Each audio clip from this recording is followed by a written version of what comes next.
मेरा आप सबको नमस्कार और जय हिंद। मैं सुभाष मतवाल दोबारा से आपका वेलकम करता हूं। सीरीज चल रही है हमारी इस समय रीजनिंग एबिलिटी की, यानी तर्क शक्ति परीक्षण, बुद्धिमत्ता परीक्षण भी हम उसको बोल सकते हैं। इसमें हमने सीरीज पढ़ ली है, एनालॉजी पढ़ ली है। आज हम पढ़ने जा रहे हैं क्लासिफिकेशन। अब ये क्लासिफिकेशन क्या है? क्लासिफिकेशन को अगर मैं बोलूं तो हिंदी में इसको बोलते हैं हम क्लासिफिकेशन। हिंदी में अगर मैं बात करूं तो हिंदी में हम इसको वर्गीकरण बोलते हैं, है ना। वर्गीकरण मतलब अपने वर्ग में पहुंच जाना। मतलब क्या है कि हर एक का वर्ग अलग अलग है। वर्ग क्या, किसी भी चीज़ को अगर मैं क्लासिफाइड कर दूं कि भैया ये इसमें मैंने एज ग्रुप के हिसाब से क्लासिफाइड कर दिया। अगर लोगों को, मेरे पास बहुत सारा क्राउड है, उसमें से मैंने बोला ठीक है जो 10 से 15 ईयर्स के हो, यहाँ पे 15 से 20 ईयर, ये 20 से 25, 25 से 30, ऐसे उनको अलग अलग ग्रुप में मैंने क्लासिफाइड कर दिया। लेकिन अगर यहाँ पर मैं क्लासिफिकेशन की बात करूँ तो जैसा कि हमने एनालॉजी में पढ़ा था, क्या बोला था मैंने एनालॉजी में? मैंने बोला था classification of words. Classification of words, words के पेयर्स भी हो सकते हैं। यहाँ पे पेयर आ सकते हैं। क्या हो सकता है? वर्ड्स। क्लासिफिकेशन ऑफ अल्फाबेट, जैसे एनालॉजी में था ना, बिल्कुल लगभग उसमें क्या होता था, उसमें हम रेशियो का यूज करते थे ना, रेशियो वाले साइन का। यहाँ पर रेशियो वाले साइन की जरूरत नहीं है। ये क्या करेगा, हमको ग्रुप बना के देगा, कुछ वर्ड्स के पेयर बना के देगा। वो जो पेयर, पर्टिकुलर पेयर मैच नहीं करता है, या 4 ऐसे वर्ड देगा जो 4 वर्ड है वो अलग अलग है। मैं बताता हूँ कैसे। और अल्फाबेट, और उसके बाद वही न्यूमेरिकल। ठीक है, ये चीज़ को आप कंफ्यूज नहीं होना है कि कैसे मैं एनालॉजी में ये सर ने उसमें भी ये चीज़ बताई, इसमें भी ये चीज़ बता रहे हैं, ऐसा कुछ भी नहीं है। सब एक तरह है, ठीक है। अब देखो, अब आप बोलोगे कि अभी अल्फाबेट क्या, कौन सा वर्गीकरण, अभी मुझे इसमें चाहिए क्या? इसमें मुझे भिन्न, भिन्न का मतलब ऑड, भिन्न का मतलब ऑड अल्फाबेट। अगर मैं इसको बोलूं तो ये ऑड अल्फाबेट। अगर मैं बोलूं ऑड वर्ड, है ना। अगर मैं बोलूं ऑड न्यूमेरिकल, अभी ऑड क्या है भैया? ऑड का मतलब क्या है? अगर मैं ऑड वर्ड पे उसकी बात करूं तो यहां पर लिखा हुआ है दिल्ली, इंग्लिश में लिखता हूं, यहां पर लिखा हुआ है दिल्ली, ठीक है, मुंबई, भोपाल और इंदौर। कितनी चीजें लिखी हैं? 4 लिखे हुए। इनमें से ऑड पेयर आपने छांटना। अब ऑड पेयर आप कैसे छांटेंगे? इनमें से ऑड पेयर मतलब दिल्ली कैपिटल है, मुंबई कैपिटल है, भोपाल कैपिटल है, ये इंदौर ही ऐसा है जो किसी की कैपिटल नहीं है। दिल्ली नेशनल कैपिटल तो है, मुंबई महाराष्ट्र की कैपिटल है। अगर यहाँ पर माना कि भोपाल की जगह यहाँ पर क्या होता है, यहाँ पर देहरादून होता, तो फिर इसमें जो हम ऑड छांटते, फिर कौन सा ऑड छांटते? फिर दिल्ली ऑड हो जाता, क्योंकि बाकी तीनों किसी स्टेट की कैपिटल है। ये स्टेट की कैपिटल नहीं, अपने आप में एक यूनियन टेरिटरी है और एक नेशनल की कैपिटल है ना। तो ऐसा उस समय हम कर सकते हैं। मतलब थोड़ा सा अलग। इसके लिए मैं एक चीज़ आपको बता दूं कि आपको कुछ चीज़ें जाननी बहुत ज़रूरी है। आपका इसमें एक क्लासिफिकेशन तो है, साथ में आपका जीके का टेस्ट भी है। अगर मैं अल्फ़ाबेट की बात करूं कि ऑड अल्फ़ाबेट, ऑड अल्फ़ाबेट मैंने आपने देखा यहाँ पर एक ऑप्शन में दिया था ए, एक में दिया था ई, एक में दिया था ओ, एक में दिया था के। अब आपको पता करना है इनमें से ऑड कौन सा है। तो ऑड इसमें से के ही है, क्योंकि के कॉन्सोनेंट है और बाकी ये वॉवल्स हैं, है ना। तो जब भी वॉवल्स होंगे या कॉन्सोनेंट है ये अलग है, तो यही इसमें ऑड नंबर है। ऐसे न्यूमेरिकल की मैं अगर बात करूं, न्यूमेरिकल में आप बोलोगे सर किस तरीके का हो सकता है? न्यूमेरिकल में आपको बहुत जरूरी जानना है नंबर सिस्टम के बारे में, क्योंकि जो नंबर सिस्टम मैंने आपको मैथ्स में पढ़ाया है, अगर नहीं पढ़ा है तो आप जाके उस वीडियो को देखिए, उसके बाद यहाँ पर आइए। नंबर सिस्टम में मैंने आपको एक डिविजिबिलिटी रूल पढ़ाया था।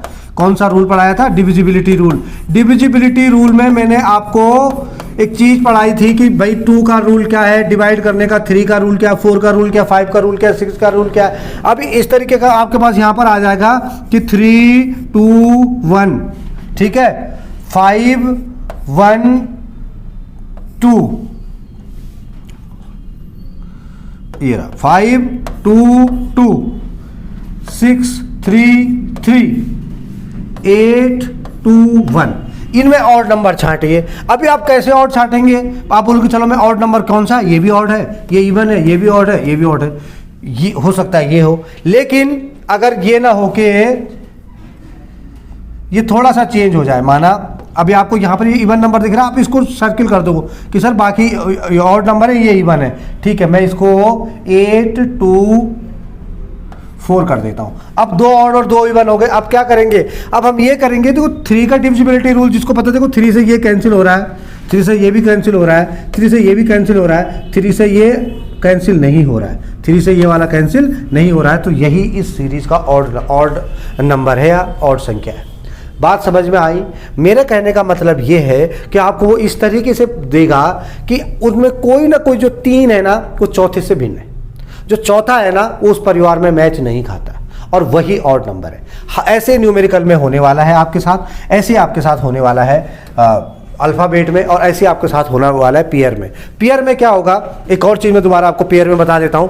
पेयर में कई बार ऐसा भी होता है कि एक स्टेट है उसकी कैपिटल है, स्टेट है उसकी कैपिटल है, स्टेट है उसकी कैपिटल है, एक स्टेट है वहाँ पर उसकी कैपिटल ना होकर उसकी जगह की कोई और सिटी है, तो अपने आप आपको दिख जाएगा कि ये ऑड नंबर है ना। और अल्फ़ाबेट में मैं एक चीज़ आपको और बता देता हूँ कि मैंने जब भी मैंने हमेशा आपको जब भी रीजनिंग बताता हूँ, मैं आपको हमेशा एक चीज़ बताता हूँ कि जब भी आप रीजनिंग ऐसा कोई एग्जाम देने जा रहे हैं जिसमें रीजनिंग एबिलिटी पूछी जानी है, तो आप क्या करें, शुरू में ही अपनी पेंसिल लें, जो भी आपके पास रफ काम करने के लिए नोटबुक है उसमें आप अपनी ABCD लिख दीजिए। आपने ABCD यहाँ तक लिख दी, देखो A B C D E F G H I J K L M N O P Q R S T U V W X Y Z आपने लिख दिया, ठीक है। अब आपने इनको नंबरिंग कर देनी है। क्या कर लेनी है इनकी नंबरिंग? कैसे? 1 2 3 4 ऐसे करके 24 25 26 इधर से भी करनी है, 1 2 3 यहाँ पर 25 24 25 और 26 ऐसे नंबरिंग करके रख देनी है। अब आपको यहाँ पर पता होना चाहिए कि जैसे ये देखो मैंने यहाँ लिखा 1 2 3 4 5 6 7 8 9 10 11 12 13 14, यहाँ पर ये देखो 13, M पे 13 होता है, M पे कितना होता है 13 होता है, यानी यहाँ से ये 2 भागों में बढ़ जाता है, यानी जो M है ये बिल्कुल बीच का है, 13 आगे हैं और 13 उसके पीछे हैं। अब कई बार क्या होता है कि हमको क्या दिया होता है, जैसे F है, F कितने नंबर पे है 5 और 6 नंबर पे, यहाँ पर देखो 13 जगह देखो ये 14 ये 15 ये 16 ये 17 ये 18 ये 19 और ये 20 21 22 23 24 25 26 आपको दिख गया। अब क्या है, कई बार ऐसा होगा कि यहाँ दिया हुआ है A, यहाँ पर दिया हुआ है X, यहाँ पर दिया हुआ है C, ठीक है, यहाँ पर दिया हुआ है C, तो यहाँ पर दिया होगा X नहीं Z ले लो, Z ले लो, यहाँ पर दिया होगा X, तो एक और कुछ दिया होगा, यहाँ पर दिया होगा E और यहाँ पर दिया होगा U V। समझ में आया? मतलब क्या है कि ये इसको अपोज करता है, ये इसके अपोज में है, ये इसके अपोज में है, मतलब पीछे से। अपोज का मतलब क्या है, आगे से अगर मैं देखूं तो A का पहला नंबर है, पीछे से मैं देखूं तो Z का पहला नंबर है। बात समझ में आ रही है? आगे से मैं देखूं तो C का तीसरा नंबर है, पीछे से देखूं तो X का तीसरा नंबर है। अब ये एक चीज आपको इसमें और याद रखनी है कि किसको कौन अपोज करता है, किसको कौन अपोज करता है। देखो मैं इसको 13 के ग्रुप में बांटता हूं, तो जैसे A है, A को अपोज करता है Z, पीछे से A के अपोजिट में आता है Z। इसको याद कैसे रखेंगे आप, देखो A to Z। याद रखने का तरीका, अगर आपने ABCD नहीं लिखी है और आपको जल्दी जल्दी इसका आंसर निकालना है, ABCD लिखी भी है और उससे भी फास्ट करना है, तो आपको ये चीज़ें याद रखनी पड़ेंगी। A का उल्टा Z होता है, क्या होता है A का उल्टा Z? A to Z, हमको पता है A to Z, तो इसीलिए इसको हम पता कर सकते हैं ऐसे। अगर मैं बात करूँ B का उल्टा Y, बाय, सबको पता है कि बाय क्या होता है। अगर मैं बात करूँ C के साथ X, बच्चे क्या खाते हैं, क्रैक्स, CX बन गया D। अभी अगर मैं D पे आऊँ तो D का अपोजिट क्या होगा, DW। देखो 4 5 6 7 8 9 10 11 12 13 ये 14, ठीक है। बच्चे क्या खाते हैं, DW बच्चे क्या खाते हैं, C क्रैक्स। DW मतलब क्या हो गया, DW का मतलब हो गया दूध वाला। यार मतलब जो भी दूध वाला है वो आपके अल्फ़ाबेट में बैठता है, वो आपके अल्फ़ाबेट में बैठता है। अगर मैं बात करूं EV, क्या बात करूं मैं? ईवी। तो ईवी क्या होता है? इलेक्ट्रॉनिक वोटिंग मशीन होती है, सुना है ना ईवी, इलेक्ट्रॉनिक वोटिंग मशीन। अगर मैं बात करूं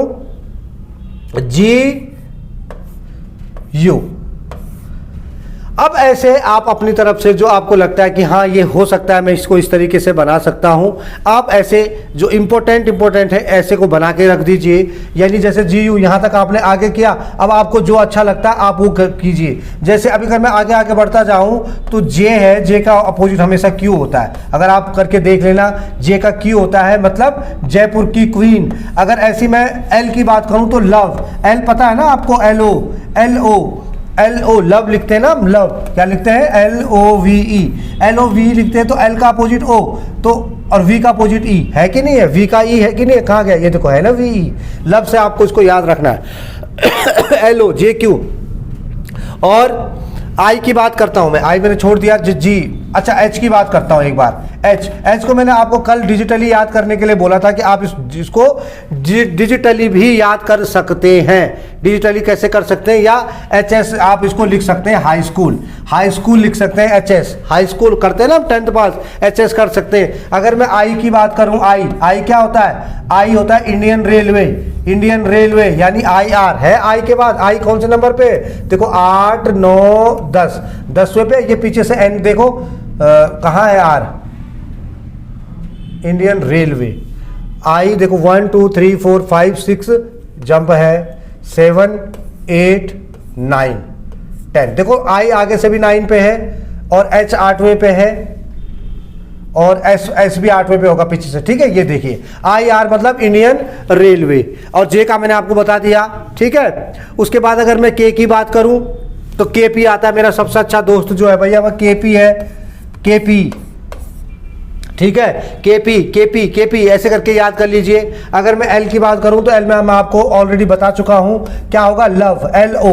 अब NM लास्ट बच गया हमारे पास, NM। N का M होता है क्या? नरेंद्र मोदी जो हमारे प्रधानमंत्री, उनके नाम पे भी हम इनको याद रख सकते हैं। आप इसका स्क्रीनशॉट ले लीजिए। अगर आपको कुछ और अच्छी ट्रिक आती है आप वो ट्रिक यूज कीजिए, जो भी ट्रिक आपको आती है। और अगर आपको नहीं कुछ ट्रिक याद करनी है तो आप सीधे इनको अल्फाबेटिकली याद कर लीजिए, आप लिख लीजिए। आपको अगर बहुत अच्छे याद है कि भैया जो बीच में आता है वो M आता है, M 13वें नंबर पे, 26वें नंबर पे, जैसे अपना Z आया है, A पे 1 है, ऐसे अगर आपको नंबरिंग आते हैं तो बहुत ही अच्छी बात है। कई बार ऐसा अपोजिट वर्ड्स आते हैं, अभी जो मैं क्वेश्चन करने वाला हूं उसमें अपोजिट वर्ड्स आएंगे, आपको दिखेगा कि हाँ यार ये इसका अपोजिट था, ये इसका अपोजिट था, तो हमको पता चलता रहेगा कि कैसे हम इनको सॉल्व कर सकते हैं। तो अलग अलग तरीके हैं, जो भी तरीका आपको अच्छा लगता है कि अल्फ़ाबेटिकली मैं ऐसे करूँगा, न्यूमेरिकली मैं इनको ऐसे सॉल्व करूँगा और जो बाकी वर्ड्स इनको मैं ऐसे सॉल्व करूँगा, तो आपको सॉल्व करने का मौका मिलेगा क्योंकि आप प्रैक्टिस उस तरीके से कर रहे हैं। मैं आपको बहुत सारे क्वेश्चन कराऊंगा, इसमें बहुत सारी प्रैक्टिस होगी और जितने आप ज़्यादा क्वेश्चन करेंगे उतनी ज़्यादा प्रैक्टिस होगी। और प्रैक्टिस ही रीजनिंग का दूसरा नाम है। रीजनिंग तभी आप कर पाते हैं जब आप बहुत अच्छे से प्रैक्टिस करते हैं। कोई ज़रूरी नहीं है कि आपके लिए इसको बहुत ज़्यादा ज्ञान की ज़रूरत है, बस आपको बेसिक रूल्स मैथ्स के पता होने चाहिए। रीजनिंग बहुत आसान है। ठीक है, तो मिलते हैं हम नेक्स्ट वीडियो में। नेक्स्ट वीडियो में हम क्या करने वाले हैं, सिर्फ और सिर्फ इससे जुड़े क्वेश्चंस करने वाले हैं और कुछ भी नहीं। ठीक है, मिलते हैं नेक्स्ट वीडियो में back to back. Thank you, जय हिंद।